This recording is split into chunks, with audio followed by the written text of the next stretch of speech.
만약에 스테이블 코인 시장이 커지면 달러 패권은 커질 건데 문제는 이 달러 패권을 휘두를 수 있는 미국의 힘은 약화되는 겁니다.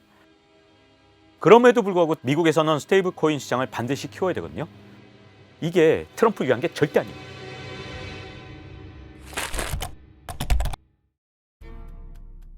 지금 미국의 스태그플레이션에 대한 우려가 커지는 이유는 미국의 고용지표가 갑자기 나쁘게 수정이 됐어요. 원래는 5월, 6월 달에 한 14만 명 고용이 늘어난 줄 알았는데 다시 수정된 지표를 보니까 한 14,000명밖에 안 되더라. 10분의 1로 갑자기 줄어버렸단 말이에요. 그래서 깜짝 놀래갖고 그럼 경기 침체도 같이 오는구나. 그래서 스태그플레이션 얘기가 나오는 건데 근데 이 고용지표는 굉장히 잘못된 겁니다. 왜냐하면 이건 그냥 신규 고용이거든요. 신규 고용은 왜 줄었냐? 트럼프 대통령이 이민자를 워낙 막아버렸기 때문에 신규 고용이 대폭 줄어든 거예요. 그러니까 그 정도로 미국 경제가 나쁜 건 아닙니다.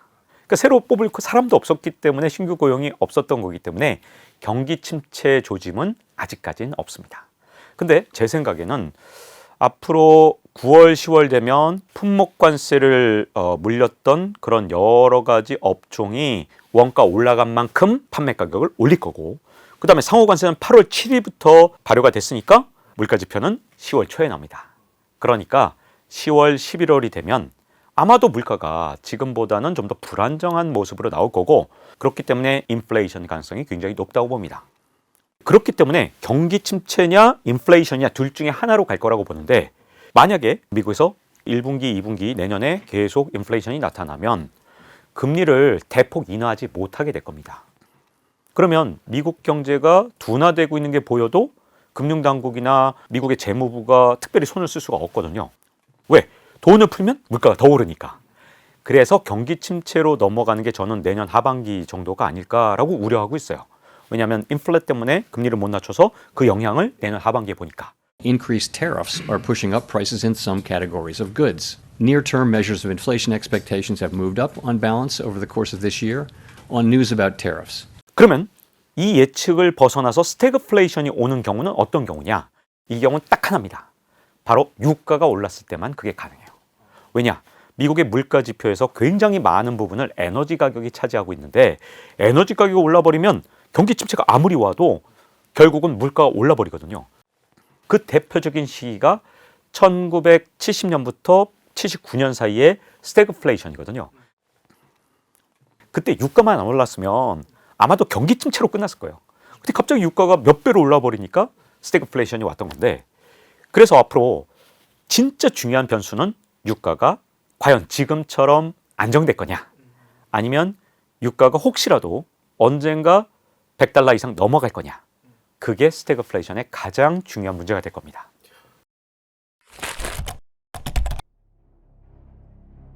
트럼프도 그 유가 안정을 위한 노력도 또 하고 있는 게 아닌가.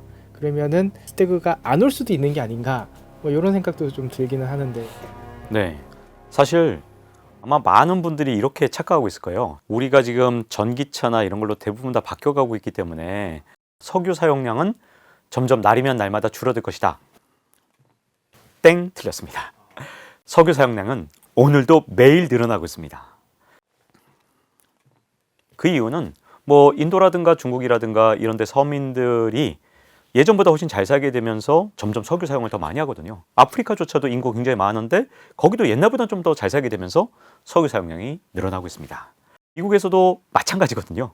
이게 석유 사용량을 줄인다는 게 우리 인류가 정말 쉬운 일이 아닙니다. 그렇기 때문에 여전히 에너지 가격은 세계적으로 굉장히 중요하고요. 그래서 유가가 내년 연말 이후에도 계속 안정되려면 원유의 생산량을 대폭 늘려야지 전기차로 바뀌어서 원유의 소비량이 줄 것이다. 이렇게 기대하기는 굉장히 어렵습니다. 그래서 트럼프 대통령의 원유 증산 정책은 방향성이 맞아요. 말로는 늘리겠다고 하고 있죠. 규제 완화하면 막 생산량 늘어날 거다라고 주장하고 있지만 근데 문제가 뭐냐. 트럼프 대통령의 모든 정책이 앞으로 미국에서 원유 생산량을 줄이는 그런 정책들이거든요.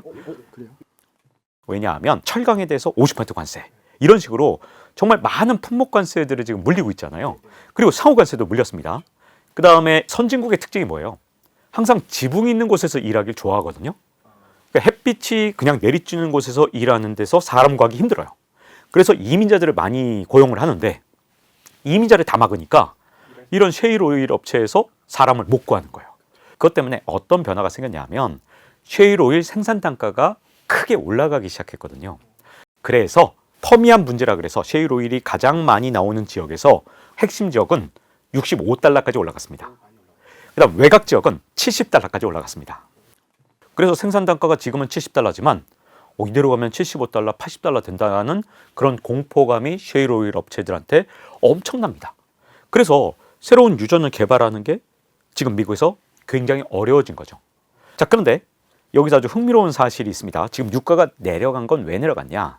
최근 들어서 빈살만 왕세자가 트럼프 대통령한테 굉장히 공헌을 많이 했어요. 유가가 70달러만 넘어가잖아요? 그럼 빈살만 왕세자가 증산을 합니다. 이걸 벌써 한 4번 했어요. 그래서 65달러를 다시 끌어내려요. 그럼 빈살만 왕세자가 트럼프 대통령 잘 되라고 이렇게 계속해서 석유를 증산하는 걸까요? 일단 먼저 배경 설명을 드릴게요.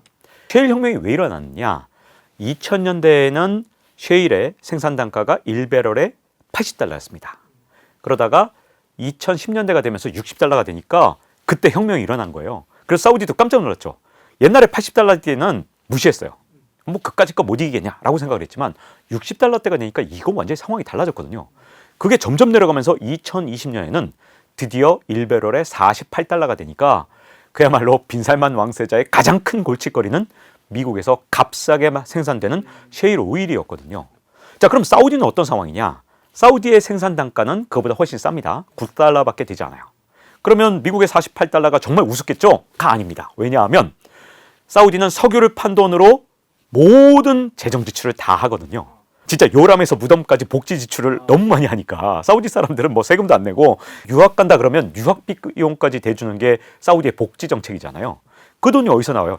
전부 다 석유를 판 돈에서 나오는데, 그래서 재정 적자를 보지 않으려면 사우디의 석유 수출 가격이 1배럴에 95달러가 돼야 돼요.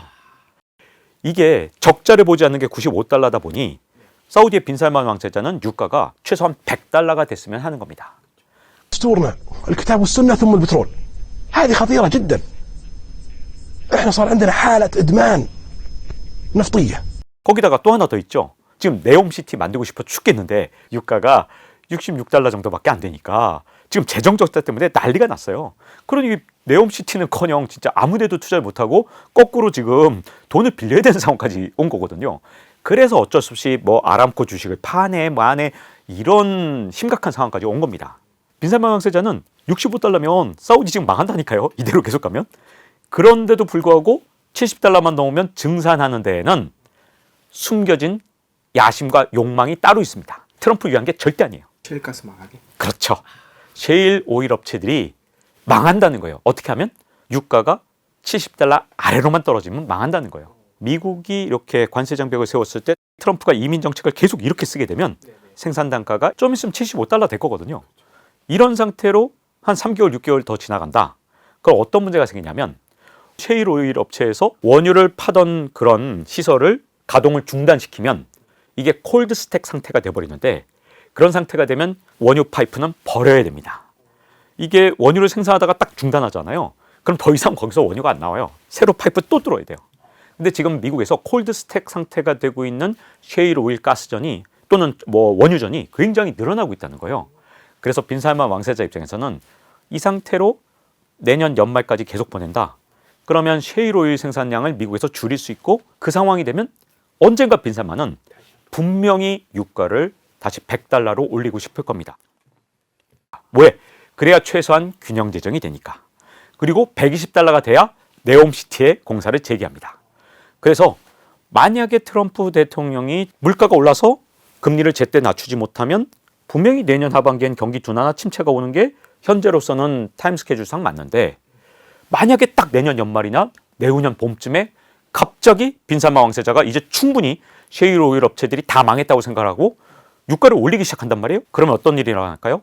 그게 바로 지금 미국에서 스태그플레이션이 일어날 수 있는 유일한 가능성입니다.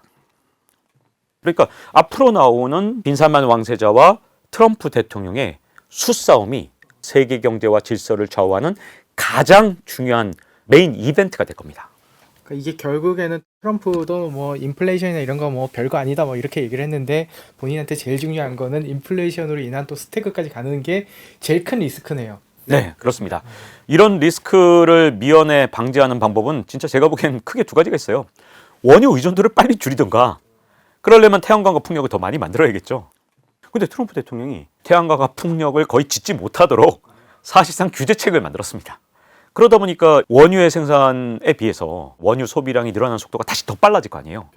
사람들은 오늘보다 내일 더 많은 에너지를 사용하거든요. 이거는 뭐 AI라든가 로보틱스라든가 또는 가전제품이라든가 온갖 방식으로 더 많은 에너지를 계속해서 더 많이 쓰기 때문에 그거 자체를 바꿀 수는 없습니다. 그러면 에너지 전환을 하든지 아니면 셰일 오일 생산 단가를 낮춰주든지 해야 되는데 트럼프 대통령은 어떻게 했어요?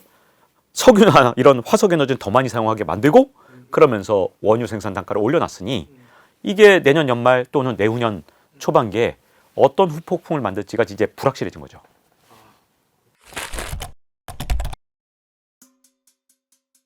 미국이 기존에 가지고 있는 세계 질서를 흐트러 놨기 때문에 이 달러 패권은 원하는 대로 유지가 될 수 있을 것이냐. 일단 큰 그림으로 볼 때 달러 패권은 지속적으로 약화될 겁니다. 그리고 실제로 약화돼 왔어요. 어느 정도로 약화돼 왔냐면 전 세계 중앙은행이 외환보유고를 갖고 있을 때 달러의 비중이 얼마냐는 달러 패권을 보여주는 아주 중요한 지표거든요. 근데 이게 가장 높았을 때가 언제냐면 1999년이었습니다. 왜냐? 바로 IMF 때문입니다. 전 세계가 동아시아 국가들이 잘 나가다가 무너지는 거 봤죠? 특히 우리 한국이 무너지는 게 전 세계에 엄청난 충격을 준 거예요. 와, 한국같이 동아시아의 뭐 4마리의 용 중에 하나도 쓰러지는구나 라는 공포감 때문에 그 뒤로 중국이든 일본이든 뭐 한국이든 뭐 모든 나라가 외환 보유액에서 달러를 엄청나게 갖고 있었거든요. 그래서 1999년이나 2000년에는 전 세계 중앙은행이 갖고 있는 외환 보유고 중에서 달러의 비중이 73%까지 갔던 적이 있습니다. 그런데 최근에는 이게 어디까지 떨어졌느냐? 57에서 한 60% 사이로 굉장히 많이 떨어졌어요. 그리고 이 방향성이 계속해서 떨어지는 그런 과정에 있거든요. 근데 이제 많은 분들이 그럼 위안화가 엄청 뜬 겁니까? 그건 아니에요. 위안화가 늘어난 만큼 다른 나라의 모든 통화도 다 늘어났습니다. 심지어 원화조차도 조금씩 외환보유고에서 늘어났어요. 그래서 이걸 갖고 IMF에서 논문을 냈는데 달러의 조용한 침식이다 이렇게 냈거든요. 스텔스 이로전이라고 했습니다. 그러니까 달러가 점점 약해지고 있었던 건 맞기 때문에 앞으로도 이건 계속될 수밖에 없습니다. 근데 트럼프 대통령으로 인해서 저는 그 달러 패권이 약화되는 속도가 더 빨라질 거라고 보는데 왜 그러냐면 지금 스티븐 미란 같은 사람들을 연준에 집어넣었죠. 벌써부터 지금 금리 인하를 주장하는 사람이 2명이 생기면서 연준 내에서 분란이 생겼네. 만에 일들이 있단 말이에요. 근데 스티븐 미란이 들어가 버려서 3명이 됐죠. 근데 여기 한 명 더 있다는 얘기가 있어요. 그래서 총 4명이라는 얘기가 있는데 이쯤 되면 이제 파월도 머리 아픈 거죠. 반기를 든 사람이 4명이나 있네. 그럼 한 번쯤 낮춰줘야 되나? 이런 고민을 처음 시작할 게 아마 9월이라고 생각하고요. 이게 이제 파월 입장에서는 9월에 내리고 싶지 않을 거예요. 왜냐하면 미국의 이 관세로 인한 물가 여파를 확인하는 건 10월 첫째 주에 나오는 여러 가지 인플레이션 지표를 봐야 그래야 이게 진짜로 확실하게 금리를 낮춰도 되겠네라는 게 확인이 되는데 9월은 아직 그걸 확인을 못 했거든요. 근데 동시에 본인의 카리스마와 또 리더십을 계속 지켜야 되는 그런 또 어려움이 있기 때문에 반란표를 제압하면서 이걸 가려면 한 번쯤은 인하해 줄 필요가 있거든요.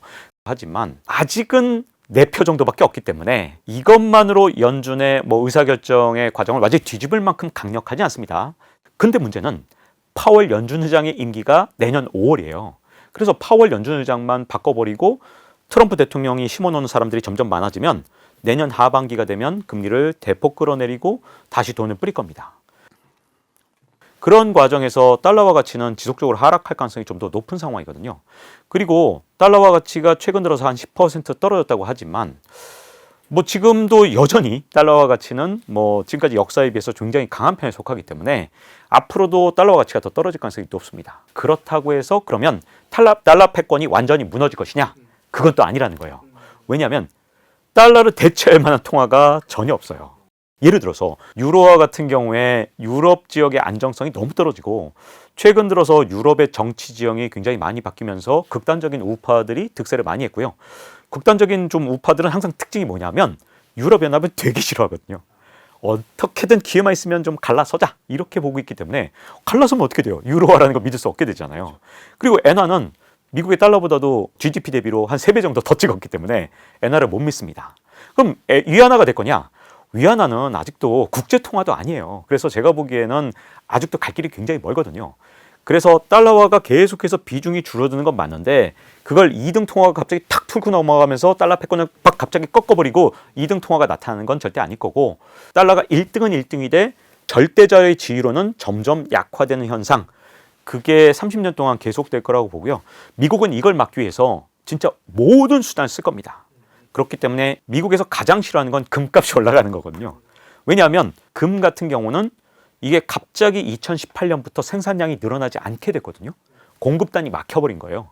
돈을 찍는 만큼 금값이 올라가기 때문에 종이돈 전체가 힘이 약해질수록 금값이 올라가는 걸 굉장히 싫어하고 있고 그래서 금으로 가는 돈을 어떻게든 코인으로 돌리려는 게 미국의 현재 큰 계획입니다. 그 중에 하나가 이번에 스테이블 코인이었던 것 같고요. 왜냐하면 코인 쪽은 지금 각국 중앙은행이 이걸 준비 자산으로 쌓아놓지 않고 있잖아요. 달러를 위협하지 않습니다. 그리고 미국한테 너무나도 다행인 게 스테이블 코인이 대부분 다 달러 기반이기 때문에 잘하면 이게 달러 패권을 강화시키는 그런 역할을 할 수 있기 때문에 금으로 가는 물줄기를 조금이라도 코인 쪽으로 돌리는 것도 사실은 달러 패권의 조용한 침식을 막기 위한 진짜 마지막 수단이라고 보여집니다. 그러니까 미국에서는 스테이블 코인 시장을 반드시 키워야 되거든요. 안 키우면 어떤 문제가 생기냐면 트럼프 1기 때 2017년 1월 달에 취임했잖아요. 그때 미국의 부채가 얼마인지 아십니까? 19조 9천억 달러였어요. 자, 250년 역사에서 240년 동안 쌓인 돈은 19조 9천억 달러인데 지금은 37조 달러거든요. 그러니까 겨우 9년 동안 새로 쌓인 빚이 17조 달러라는 얘기잖아요. 그럼 트럼프 대통령 앞으로 남은 임기 동안 국가 부채가 얼마나 늘어날 거냐? 10조 달러가 더 늘어나요. 이게 왜 심각하냐? 지금 빚이 그냥 이렇게 선형으로 늘어나는 게 아니라 이렇게 휙 하고 올라가는 이런 상태거든요. 그러면 이거 뭐가 잘못된 거 아닙니까? 그러다 보니까 이 국채를 발행할 때 올해는 어떻게 넘길지 모르겠지만 내년에 국채를 발행하면 또 누가 사줄 것인가? 내후년에 누가 사줄 것인가? 점점 문제가 될 수밖에 없거든요. 그래서 스테이블 코인 시장을 왕창 키워서 어떻게든 미국 국채를 사게 만들지 않으면 지금 미국 국채를 사줄 만한 그 주체가 시장에 없거든요. 근데 스테이블 코인을 키우면 또 하나 문제가 있습니다. 뭐가 문제냐면 그동안 미국이 강력한 패권을 자랑했던 건 군사력도 있고 뭐 금융 시스템도 있지만 제일 중요한 게 뭐겠어요? 달러 패권이잖아요. 예를 들어서 러시아가 전쟁을 일으키니까 너희들 스위프트 국제 간의 은행 거래망에서 퇴출시켜버리겠어 했더니 러시아가 허이쿠 큰일 났네 이래버렸단 말이에요. 이렇게 스위프트 망에서 퇴출시킬 수 있었던 건 이 달러 패권이라는 이 강력한 힘을 유지하면서 퇴출시켰던 건데 스테이블 코인은 스위프트 망을 필요하지 않거든요. 그렇기 때문에 스테이블 코인 시장이 커지면 달러 패권은 커질 건데 이 달러 패권을 휘두를 수 있는 미국의 힘은 약화되는 겁니다. 왜?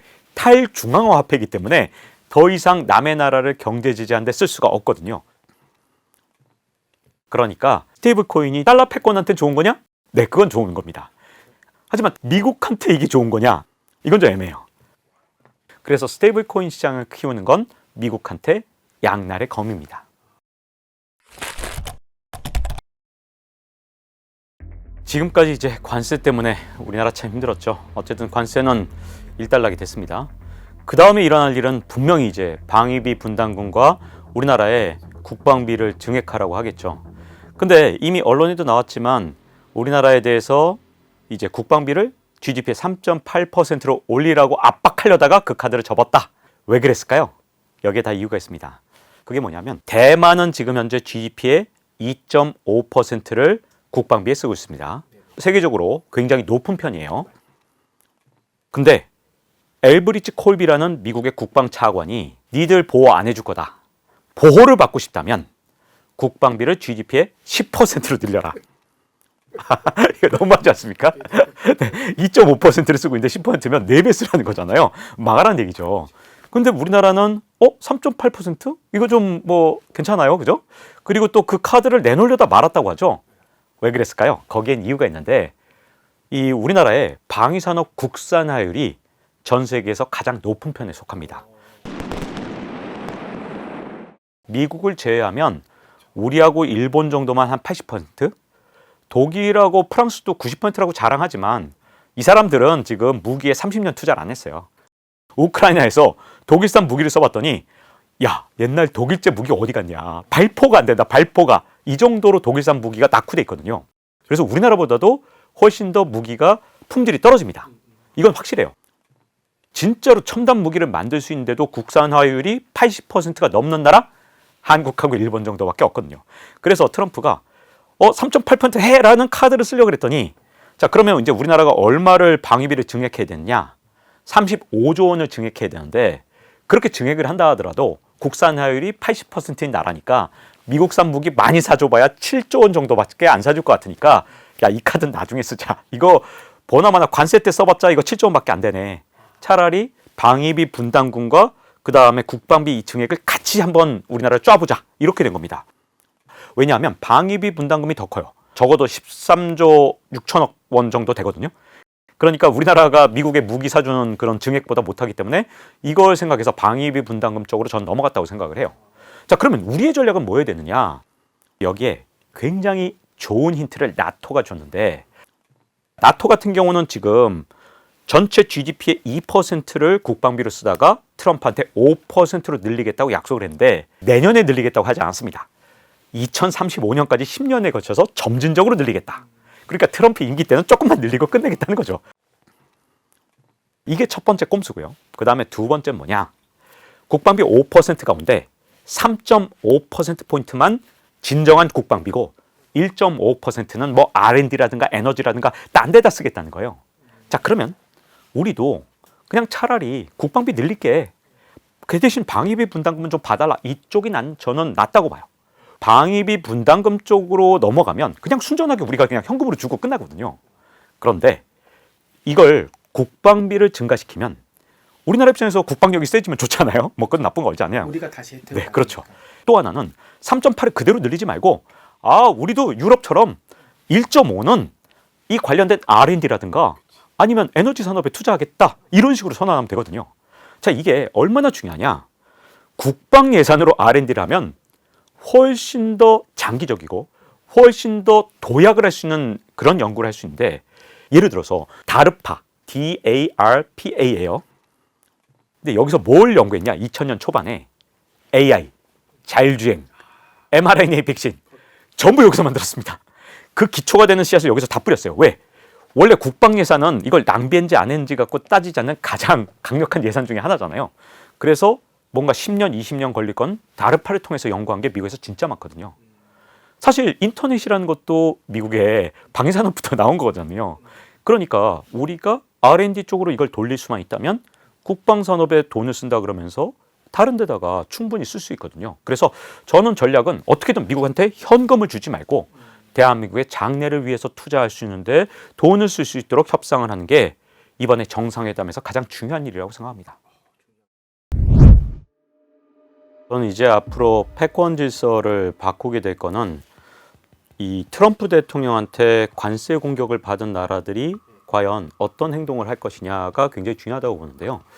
대공황이 한창이었던 1930년대 초반에 스무트 홀리법으로 이 미국이 다른 나라에 대해서 고율의 관세를 부과했더니 다른 나라들도 서로 자국을 보호하겠다고 관세 장벽을 쌓은 겁니다.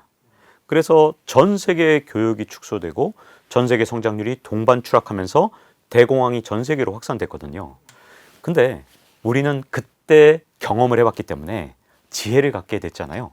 앞으로 미국이 관세 장벽을 세웠을 때 모든 나라가 관세 장벽을 세우는 그런 형태로 전 세계 경제가 바뀌어간다면 전 세계 경제 성장률이 동반 추락하겠지만 만약에 다른 나라들은 이제 계속해서 FTA를 뭐 양국 간에 만든다든가 특히 유럽연합의 역할이 되게 중요한데 유럽연합이 동북아 뭐 4개 나라와 어떤 식으로 이제 점점 더 무역 협상을 더 활발히 할 거냐.